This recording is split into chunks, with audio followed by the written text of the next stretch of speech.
আসসালামু আলাইকুম। এখানে কোশ্চেনটা বলেছে এরকম একটা ফিগার ড্র করা আছে চিত্রে A B equal to A C equal to BC, that means this three sides are equal.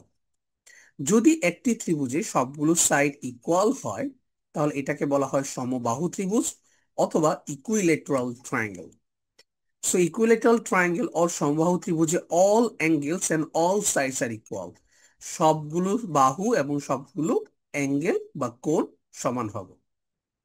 তাহলে এই অ্যাঙ্গেলটা যদি এক্স হয়, এটাও কত হবে? এক্স হবে, এটাও হবে এক্স।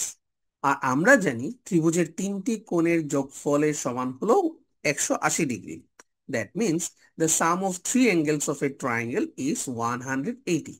তাহলে X plus X plus X will be 180। Then what will be the value of x? X plus x can be written as 5x equal to 180। তাহলে আমরা সেখান থেকে বের করতে পারি কি, value of x will B 180/3। তাহলে এক্স এর আনসার হবে 60 ডিগ্রি। এবং এইটাই হলো এই কোশ্চেনটার সলিউশন।